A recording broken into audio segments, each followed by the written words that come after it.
¿Qué hubo? Bienvenidos y bienvenidas a esta segunda parte del especial de Hemingway acá en Literatus. Este sería ya el episodio número 19 en este podcast que, como usted sabe, está dedicado al género del cuento y en el que se habla sobre la vida fantástica, trágica y los chismes de los autores. Mi nombre es Federico Baraya Galán, o el man de los cuentos, como también me conocen por las calles y por redes sociales y por Twitter. Y mejor dicho, la gente me dice, oiga, man de los cuentos, ¿qué más?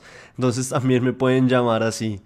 En un pequeño resumen de lo que se habló en el capítulo anterior, el primero de Hemingway, que igual la invitación es que los oigan, pues hablamos de los primeros libros que publicó Hemingway, hablamos de la teoría del iceberg, que es una de las teorías más famosas o conocidas cuando se habla del género del cuento y que habla de la omisión dentro de la narración. Hablamos también sobre la época de Hemingway en París, en la Bohemia. Hablamos de Hemingway en la Primera Guerra Mundial y se leyó uno de los cuentos favoritos de Gabriel García Márquez que se llama El gato bajo la lluvia, que también es de Ernest Hemingway. En este segundo episodio vamos a seguir hablando sobre los cuentos de Hemingway, las siguientes obras, y claro, hay que hablar de su novela más famosa, que es El viejo y el mar, con la cual ganó un premio Pulitzer y con la cual además, pues además de toda su obra, ganó el premio Nobel de Literatura. Bienvenidos y bienvenidas.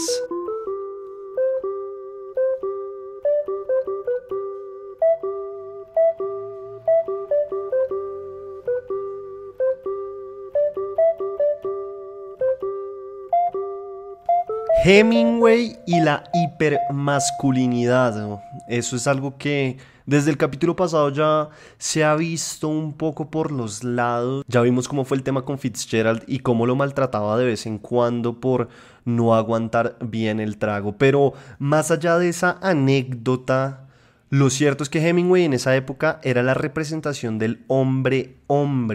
Cazaba, pescaba, bebía, peleaba porque era fanático del boxeo y también de la tauromaquia.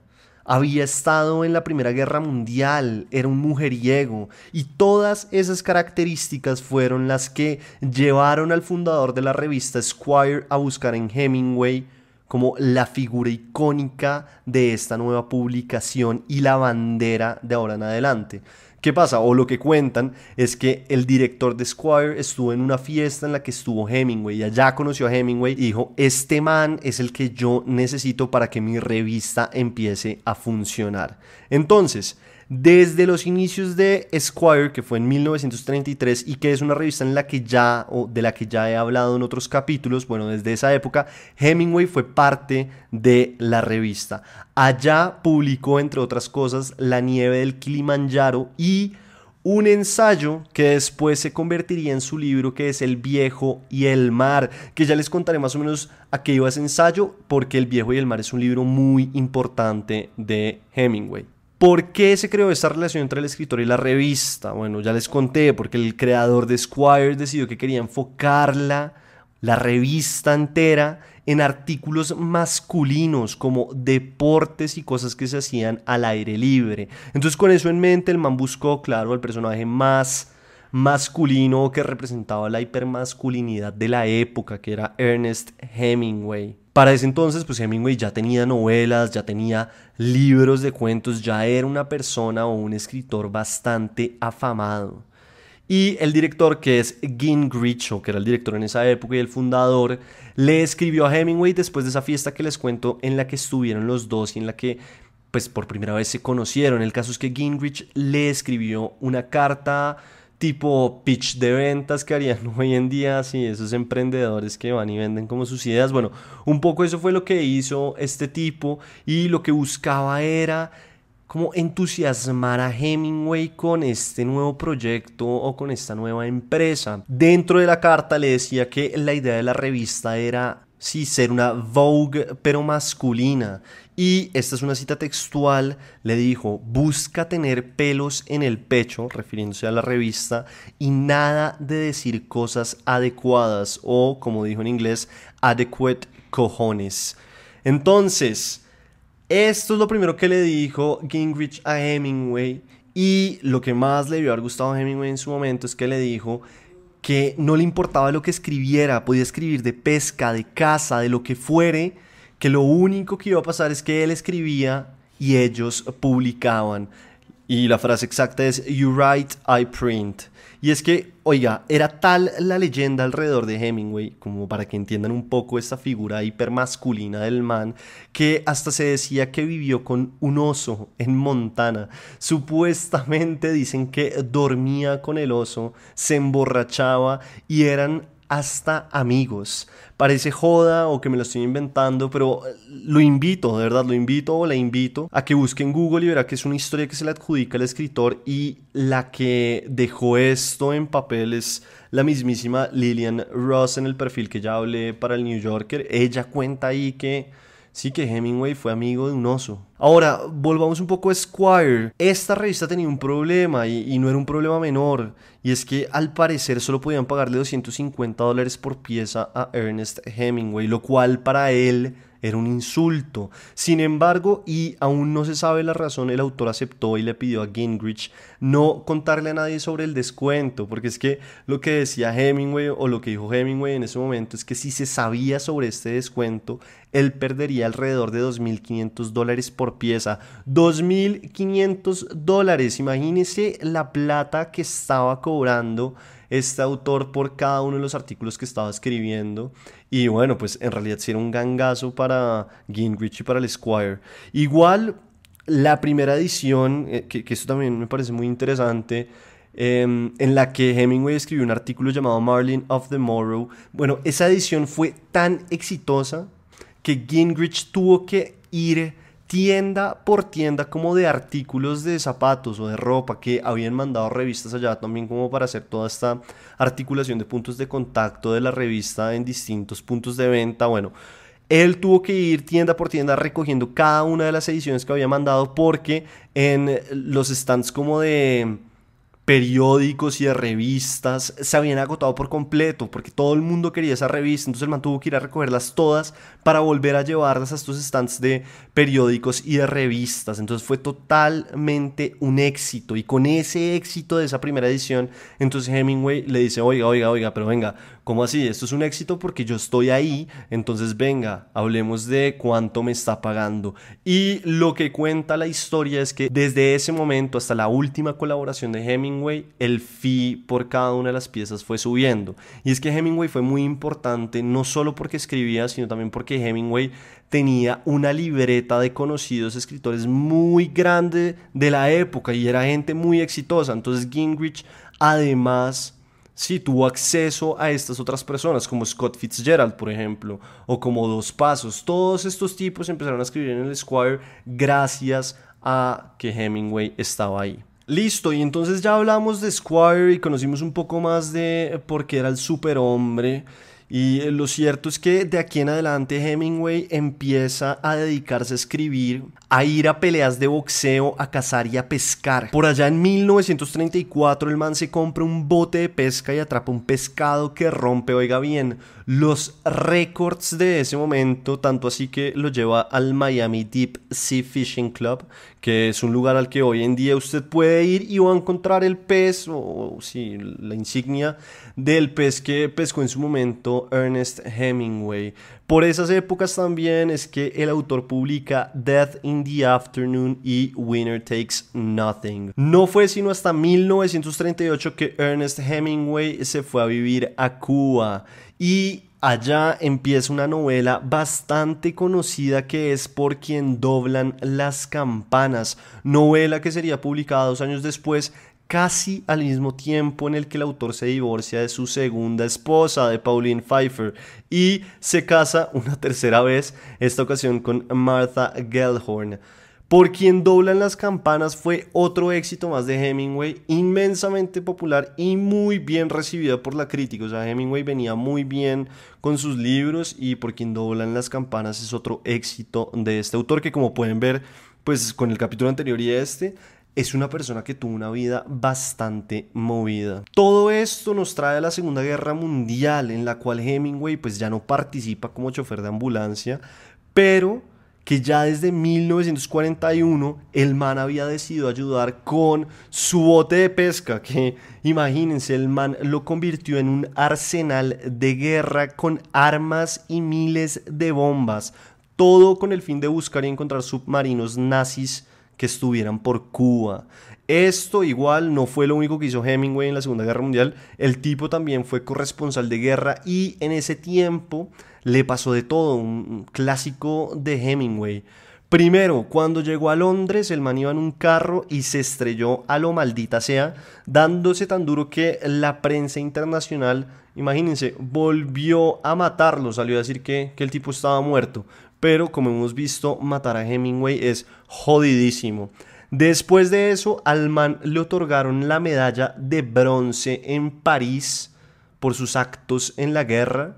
Y en ese tiempo el man conoció a la que sería su última esposa, que es Mary Welsh, que también era corresponsal de guerra y conoce, como les conté en el episodio pasado, a Pablo Picasso. Por esa época, vean esta, sé que he hablado mucho de Gabriel García Márquez en este episodio, pero pues viene otra vez a colación. Contó en un momento Gabriel García Márquez que esto en realidad lo cuenta en una columna que escribió para El País de España por los 20 años de la muerte de Hemingway, y ahí cuenta que una vez en París, pues sí, Gabriel García Márquez iba caminando cuando de repente al otro lado de la orilla vio a Hemingway con su esposa, y pues Gabriel García Márquez dijo: ¿qué hago? ¿Qué hago? ¿Qué hago? ¿Qué hago? Este man no debe saber quién soy yo, o bueno, de pronto sí sabe, pero ¿qué hago? ¿Será que voy y lo saludo? ¿Será que le digo que lo admiro mucho? ¿O qué? ¿O cómo? Y lo que cuenta Gabriel García Márquez es que al final solo alcanzó a gritarle ¡maestro! A lo que Hemingway le respondió: ¡amigo! Tremendo, ¿no? Tremenda historia de Gabriel García Márquez con el señor Ernest Hemingway. Volviendo de esa anécdota, se siente como que Hemingway sí ha vivido de todo: dos guerras mundiales, la bohemia en París, el hecho de ser el superhombre y colaborar con Esquire, vivir de nuevo en Estados Unidos, en Cuba, tres esposas, novelas famosas, cuentos importantísimos, en fin, qué vida la que tuvo Ernest Hemingway. Y lo peor es que todavía le quedaba mucha cosa. El man en 1946 se casa con Mary Welsh, cuarta y última esposa, y se van a vivir a Cuba. Tiempo en el que se dedicó a escribir y a perfeccionar su mojito, dicen. Después se va a vivir un año a Italia y se dedica a cazar. Y vuelve a Cuba y publica Across the River and Into the Trees, obra que recibió muy malas reseñas por parte de la crítica y que de muchas maneras afectó su popularidad. Pero a ver, es que estamos hablando de uno de los escritores más grandes de la historia y pues evidentemente un mal libro no lo iba a detener, pero pues es importante entender que no todos los libros de él fueron bien recibidos por la crítica en su momento, y este fue uno de ellos, y supongo que eso para Hemingway debió haber sido en su momento, sí, un puño al ego. Puño al ego que igual le sirvió como gasolina para 2 años después publicar el libro o la novela más importante de toda su obra, que es El viejo y el mar. Libro que vuelve a ponerlo en su lugar en la historia en ese momento, que le vuelve a dar su lugar dentro de la crítica literaria. Y con ese libro Hemingway se ganó el premio Pulitzer en 1953. Eso fue un año antes de que se ganara el premio Nobel de Literatura. Pero ¿qué pasa con El viejo y el mar? El viejo y el mar en realidad es o nace de una historia que Hemingway oyó mientras estaba viviendo en Cuba. Al parecer, como Hemingway era tan fanático de la pesca, alguna vez alguien le contó que hace poco había sucedido que un barco se había encontrado a un señor pescando. El señor al parecer estaba ya a punto de perder la cabeza porque llevaba como 4 días en el mar, y lo que había sucedido es que el señor había pescado un pez demasiado grande y tratando de traerlo de nuevo a la orilla, lo atacan unos tiburones y pues del pez no queda absolutamente nada. Ese es un ensayo que Hemingway escribió como un primer borrador para la revista Squire, y después de ese primer borrador él lo coge y dice, bueno, ¿qué pasa? Vamos a montar la novela, y monta la novela, que esto nos trae también a lo que se ha hablado en este podcast, y es como de dónde nace la inspiración del escritor. Entonces hemos hablado, por ejemplo, que nace de las experiencias propias, pero en este caso podemos ver que también pueden nacer de historias que oyen los escritores, que también va un poco de la mano con ese episodio que está dedicado a Chuck Palahniuk, en el que él cuenta que se va a un Starbucks y se sienta a oír conversaciones de la gente para después construir historias. Esa es otra forma de escritura, otra forma de inspiración. Obviamente Hemingway tenía algo a favor, y es que él, al ser fanático de la pesca, ya tenía como las lógicas y las palabras y el argot que quería utilizar, y lo que empezó a hacer fue construir este personaje, construir el mundo, construir la trama y empezar a narrar como cada uno de los pedazos, porque usted puede tener una muy buena historia, pero siéntese a escribirla, eso es lo más difícil. Bueno, El viejo y el mar es un libro muy corto, es una novela muy muy corta que si usted no la ha leído, pues se la recomiendo también, además porque lo que le digo, o sea, es breve. Puede que la lectura, a ver, no es una lectura difícil, tampoco es una lectura sencillísima, no la es. Lo que pasa es que también la lectura tiene mucho argot de pesca, porque la historia va a un hombre que dura alrededor de 3 días en el mar porque pescó un pez, mejor dicho, el pez más grande que ha visto la humanidad. Y en la lucha por terminar de pescarlo y después por devolverlo, le suceden un montón de cosas. Es decir, a la final esta es una clásica hombre contra la naturaleza en temática. Y la novela también tiene, sí, como formas o cosas que podrían venir bien del género del cuento. Por ejemplo, la apertura. En la apertura lo que nos dice Hemingway es que este pescador, que es un hombre viejo, lleva alrededor de 84 días, si no estoy mal, tal vez pueden ser más, 84 días sin pescar nada, absolutamente nada. Entonces ahí, ¿qué está haciendo? Ya nos está poniendo en tensión, o sea, está poniendo tensión y un problema en la primera línea, que es una de las cosas que hemos visto que es muy importante dentro del género del cuento. La primera frase siempre tiene que abrir con tensión. Entonces, Gabriel García Márquez también decía eso, por eso su novela funciona tan bien, porque es una novela muy corta que se asemeja mucho al género del cuento. Y esa novela, lo que les digo, pues está súper recomendada. Creo que le deja también entender la escritura de Hemingway, que es otro tema importante, y es, ya hablamos de la teoría del iceberg, pero Hemingway tiene otra cosa más dentro de la escritura, y es que, por ejemplo, cuando usted está aprendiendo a escribir, para bien o para mal, porque pues sí, que lo haga Hemingway es una cosa y que lo haga uno es otra cosa, pero lo que dicen es trate de escribir a lo Hemingway. ¿Qué significa eso más allá de la teoría del iceberg? Hemingway utilizaba mucho el punto. Él hacía frases cortas, punto, frase corta, punto, idea principal, punto. Él no se complicaba con frases demasiado largas. Y si usted busca, no sé, como hoy en día esos chatbots que existen, hoy en día hay mucho chatbot como creado bajo, sí, el estilo de algún escritor. Entonces, no sé, se inventaron el chatbot de Gabriel García Márquez. Obviamente no se lo han inventado, pero pues estoy diciendo cualquier cosa. El caso es que sí existe un chatbot que escribe a lo Hemingway, y la idea que busca es eso, como que la gente aprenda que usted puede escribir frases cortas sin meterse en problemas con algo muy largo, y eso es lo que se refieren cuando le dicen de pronto que escriba a lo Hemingway. Entonces, al principio, cuando los escritores están dando sus primeros pasos, usted quiere empezar a escribir sus primeros cuentos o relatos, es común oír gente que le diga o le dé ese consejo: no se complique y escriba corto, como oraciones muy cortas y puro punto, y no empieza a usar la coma si todavía no sabe usarla bien. Entonces, estábamos hablando del viejo y el mar antes de que yo me pusiera a hablar de escribir como Hemingway. Pero lo que les digo, eso le dio al man el premio Pulitzer en el 53, y 2 años después se ganó el premio Nobel de literatura. La vaina es que antes de ganarse el Nobel, el man iba en un avión hacia España y el piloto le avisa a él y a su esposa, porque iban los dos, que toca aterrizar de urgencia porque se van a chocar contra una banda de pájaros, y si no aterrizan de emergencia, mejor dicho, se van a joder. Entonces el piloto aterriza de emergencia, se salvan. En la prensa internacional sale que igual, sí, Hemingway tuvo este problema, pero bueno, hasta ahí llega el tema, el piloto logra comunicarse y logran enviar otro avión. Ese segundo viaje en el que vuelve a montarse Hemingway, ese avión tiene una falla y se estrellan, y como que es un estrellón duro, tan duro que de nuevo la prensa internacional declara a Hemingway muerto. ¿Y qué creen? Efectivamente, el man estaba vivo. Después de todo eso, es que el man por fin se gana el Nobel y decide no ir a la ceremonia. Además, hay un video por ahí, lo pueden encontrar, yo creo que está en YouTube, en el que el man dice que está muy feliz porque es el primer no cubano que vive en Cuba o que vivió en Cuba en ganarse el premio Nobel de Literatura. Como pueden ver y sumándole a lo contado en el capítulo anterior que hablé sobre la teoría del iceberg, Hemingway fue una persona muy importante para la literatura. Así como a él muchos autores lo influenciaron, él después se convirtió en una gran influencia para muchísimos otros.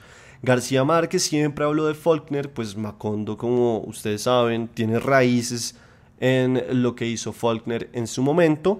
Pero también dijo en muchas ocasiones que Hemingway le enseñó mucho sobre escribir cuentos y diálogos. Oigan, diálogos. Los diálogos son una cosa muy importante en la literatura y es de las cosas más difíciles de hacer. O sea, los que saben de esta vaina siempre dicen que lo más difícil y lo último que se aprende es a escribir buenos diálogos. Hace poco, por ejemplo, en una charla que dio Pedro Badrán, que es un escritor colombiano, se le preguntó que él qué recomendaba para aprender a escribir diálogos y su respuesta fue clara y certera. Él dijo, léase todos los cuentos de Hemingway. Eso es como diálogos 1-1. Frente a ese tema, Hemingway, por ejemplo, dijo que para él escribir no era fácil, pero que cuando se trataba de diálogos las palabras se le venían tan rápido a la cabeza que no le daba la velocidad para escribirlas. Y frente al hecho o frente a la dificultad para escribir, Hemingway era claro con la idea de que si usted se siente a escribir, siempre tiene que sentirse orgulloso como un león, o algo muy parecido a lo que pensaba Truman Capote, el autor de ese libro de no ficción que es bastante importante, que se llama Sangre Fría. Bueno, él decía que para escribir había que sentarse pensando que uno es el mejor, o si no, pues sí, ¿para qué se sienta a escribir? Así al final lo que usted tenga sea malísimo, pues por lo menos cuando lo esté escribiendo y esté en el acto, piense que es el mejor.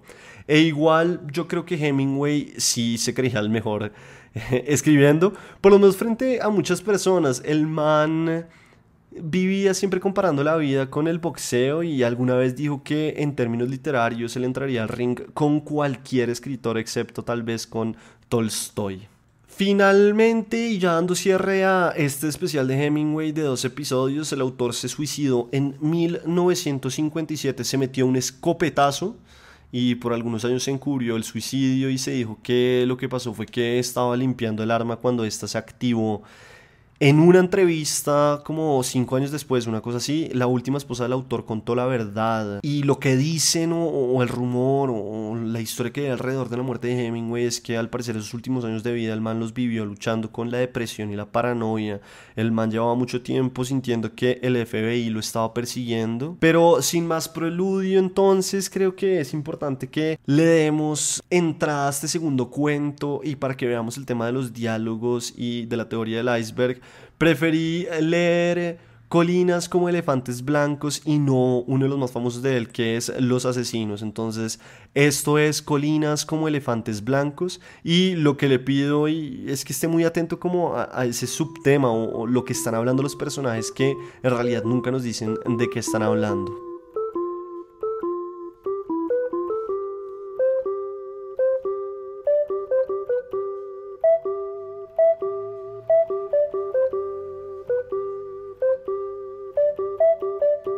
Colinas como elefantes blancos, Ernest Hemingway.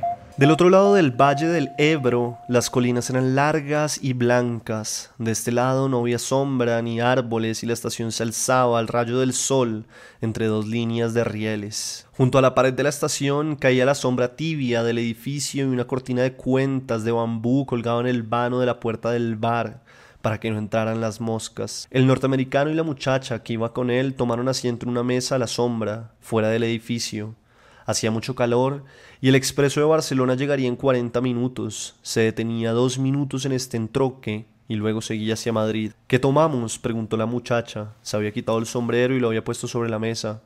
Hace calor, dijo el hombre. Tomemos cerveza. 2 cervezas, dijo el hombre hacia la cortina. ¿Grandes?, preguntó una mujer desde el umbral. Sí, 2 grandes. La mujer trajo 2 tarros de cerveza y 2 portavasos de fieltro. Puso en la mesa los portavasos y los tarros y miró al hombre y a la muchacha.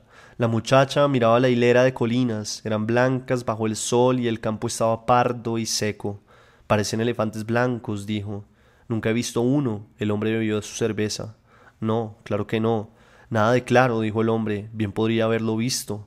La muchacha miró la cortina de cuentas. Tiene algo pintado, dijo. ¿Qué dice? Anís del Toro. Es una bebida. ¿Podríamos probarla? Oiga, llamó el hombre a través de la cortina. La mujer salió del bar. 4 reales. Queremos 2 de anís del Toro. ¿Con agua? ¿Lo quieres con agua? No sé, dijo la muchacha. ¿Sabe bien con agua? No sabe mal. ¿Los quieren con agua?, preguntó la mujer. Sí, con agua. Sabe a Orosus, dijo la muchacha y dejó el vaso. Así pasa con todo. Sí, dijo la muchacha. Todo sabe a Orosus. Especialmente las cosas que uno ha esperado tanto tiempo, como el ajenjo. Oh, basta ya. Tú empezaste, dijo la muchacha. Yo me divertía, pasaba un buen rato. Bien, tratemos de pasar un buen rato. De acuerdo, yo trataba. Dije que las montañas parecían elefantes blancos. ¿No fue ocurrente? Fue ocurrente. Quise probar esta bebida. Eso es todo lo que hacemos, ¿no? Mirar cosas y probar bebidas. Supongo. La muchacha contempló las colinas. Son preciosas colinas, dijo. En realidad no parecen elefantes blancos. Solo me refería al color de su piel entre los árboles. ¿Tomamos otro trago? De acuerdo. El viento cálido empujaba contra la mesa la cortina de cuentas. La cerveza está buena y fresca, dijo el hombre. Es preciosa, dijo la muchacha. En realidad se trata de una operación muy sencilla, Hig, dijo el hombre. En realidad no es una operación. La muchacha miró al piso donde descansaban las patas de la mesa. Yo sé que no te va a afectar, Hig. En realidad no es nada, solo es para que entre el aire. La muchacha no dijo nada. Yo iré contigo y estaré contigo todo el tiempo. Solo dejan que entre el aire y luego todo es perfectamente natural. ¿Y qué haremos después? Estaremos bien después, igual que como estábamos. ¿Qué te hace pensarlo? Eso es lo único que nos molesta, es lo único que nos hace infelices. La muchacha miró la cortina de cuentas, extendió la mano y tomó 2 de las sartas. ¿Y piensas que estaremos bien y seremos felices? Lo sé, no debes tener miedo, conozco mucha gente que lo ha hecho. Yo también, dijo la muchacha, y después todos fueron tan felices. Bueno, dijo el hombre, si no quieres, no estás obligada. Yo no te obligaría si no quisieras, pero sé que es perfectamente sencillo. ¿Y tú de veras quieres? Pienso que es lo mejor, pero no quiero que lo hagas si en realidad no quieres. Y si lo hago, serás feliz y las cosas serán como eran, y me querrás. Te quiero, tú sabes que te quiero. Sí, pero si lo hago, ¿volverá a parecerte bonito que yo digo que las cosas son como elefantes blancos? Me encantará, me encanta, pero en estos momentos no puedo disfrutarlo. Ya sabes cómo me pongo cuando me preocupo. Si lo hago, ¿nunca volverás a preocuparte? No me preocupará que lo hagas porque es perfectamente sencillo. Entonces lo haré porque yo no me importo. ¿Qué quieres decir? Yo no me importo. Bueno, pues a mí sí me importas. Ah, ¿sí? Pero yo no me importo. Y lo haré y luego todo será magnífico. No quiero que lo hagas si te sientes así. La muchacha se puso en pie y caminó hasta el extremo de la estación. Allá, del otro lado, había campos de grano y árboles a lo largo de las riberas del Ebro. Muy lejos, más allá del río, había montañas. La sombra de una nube cruzaba el campo de grano y la muchacha vio el río entre los árboles. Y podríamos tener todo esto, dijo, y podríamos tenerlo todo y cada día lo hacemos más imposible. ¿Qué dijiste? Dije que podríamos tenerlo todo. Podemos tenerlo todo. No, no podemos. Podemos tener todo el mundo. No, no podemos. Podemos ir a donde quiera. No, no podemos. Ya no es nuestro. Es nuestro. No, ya no. Y una vez que te lo quitan, nunca lo recobras. Pero no nos lo han quitado. Ya veremos tarde o temprano. Vuelve a la sombra, dijo él. No debes sentirte así. No me siento de ningún modo, dijo la muchacha. Nada más sé cosas. No quiero que hagas nada que no quieras hacer. Ni que no sea por mi bien, dijo ella. Ya sé. ¿Tomamos otra cerveza? Bueno, pero tienes que darte cuenta. Me doy cuenta, dijo la muchacha. ¿No podríamos callarnos un poco? Se sentaron a la mesa y la muchacha miró las colinas en el lado seco del valle y el hombre la miró a ella y miró la mesa. Tienes que darte cuenta, dijo, que no quiero que lo hagas si tú no quieres. Estoy perfectamente dispuesto a dar el paso si algo significa para ti. ¿No significa nada para ti? hallaríamos manera. Claro que significa, pero no quiero a nadie más que a ti, no quiero que nadie se interponga, y sé que es perfectamente sencillo. Sí, sabes que es perfectamente sencillo. Está bien que digas eso, pero en verdad lo sé. ¿Querrías hacer algo por mí? Yo haría cualquier cosa por ti. ¿Querrías por favor, por favor, por favor, por favor, callarte la boca? Él no dijo nada y miró las maletas arrimadas a la pared de la estación. Tenían etiquetas de todos los hoteles donde habían pasado la noche. Pero no quiero que lo hagas, dijo, no me importa en absoluto. Voy a gritar, dijo la muchacha.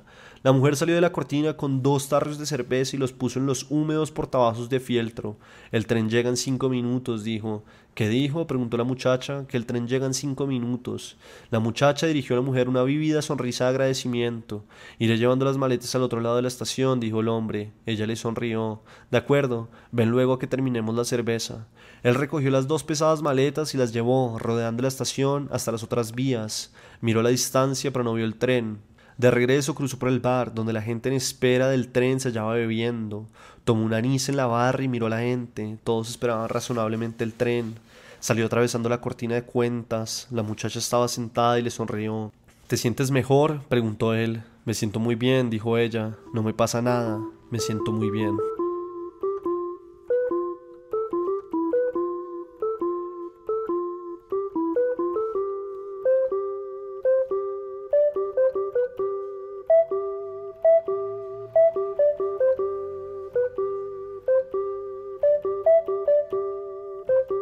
Esta es la segunda parte del especial de Ernest Hemingway y el capítulo número 19.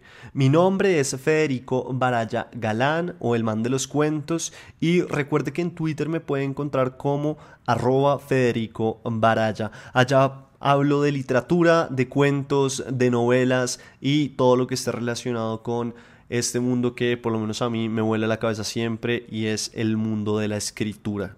Nos vemos la próxima semana con una nueva autora y para seguir hablando de los cuentos y de este género. Chao.